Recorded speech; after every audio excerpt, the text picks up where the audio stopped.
Salut à tous, mon bureau Linux, j'espère que vous allez bien. De mon côté, un petit peu occupé en ce moment.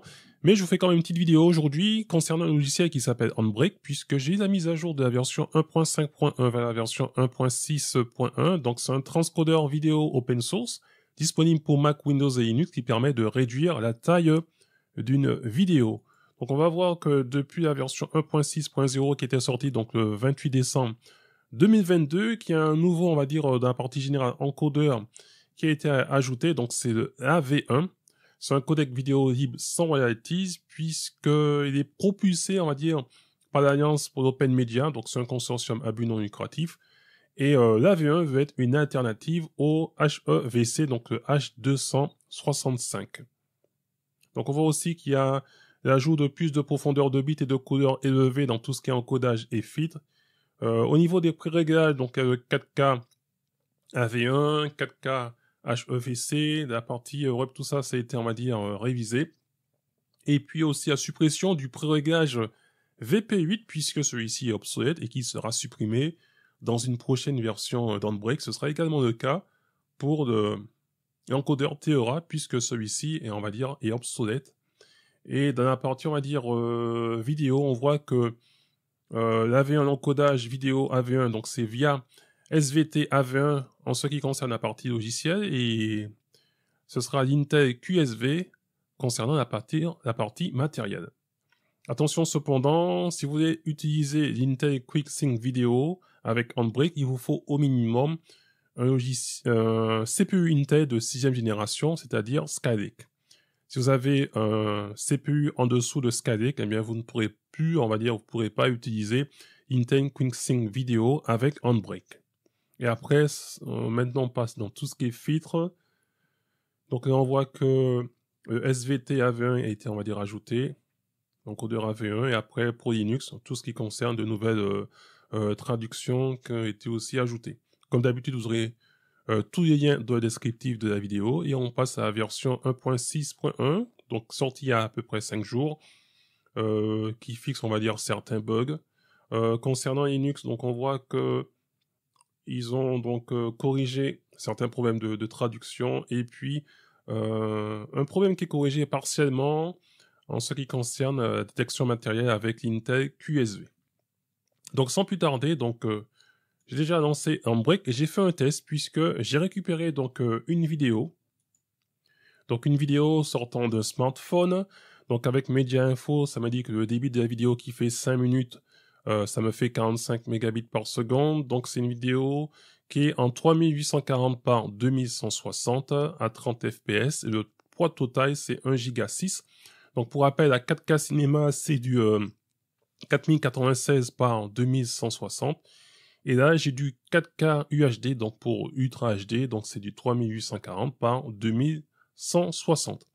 Et puis, j'ai demandé simplement à Handbrake de me faire, on va dire, de réduire la taille vers du 1080 en 30 fps en gardant donc les paramètres par défaut.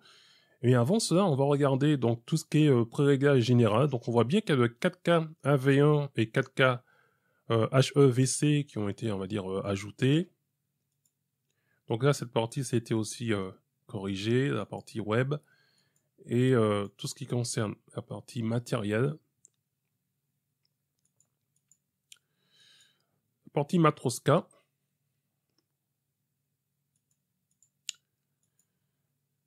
Android, donc là, on retrouve Intel QSV, etc. Et pour terminer, donc c'est la partie production. Donc ce que j'ai fait, j'ai récupéré donc le fichier source, donc c'est-à-dire celui-ci, donc il y a même 1,7 Go, et donc on va bien retrouver la résolution 3840 par 2160, et je lui ai dit simplement de me faire donc avec du AV1, du H264, du H265 et du H264 et 265 avec du NVENC, et j'ai fait sur 2 machines, avec ma machine M700 Tiny, qui est une machine full Intel avec un Intel i5 6600T. Donc pour le H264, ça m'a donné, ça m'a pris 10 minutes, et le point, on est passé d'un giga 6 à, donc, à 313 MO. En passant sur le H265, donc ça double de temps du H264, donc on est passé à 20 minutes. Et là, Le poids final, donc c'est 530 MO. Et en passant donc sur l'encodeur AV1, donc là ça m'a pris 35 minutes pour un poids total de 228 MO à la fin. Maintenant en passant sur le nouveau portable, donc là sur un MD5 5600H plus une carte graphique RTX 3060, avec H264 ça m'a pris 4 minutes. Donc là on retrouve le poids final de 313 MO, donc le même poids qu'avec le SingCenter, même logiciel. Par contre, le temps n'est pas le même. Le H264 en NVENC, donc là, ça m'a pris 3 minutes. Une taille finale, donc 584 MO. Le H265, donc on double le temps du H264, donc pareil pour le portable, donc ça m'a pris le double donc du H264, donc 8 minutes, pour un poids total de 530 MO.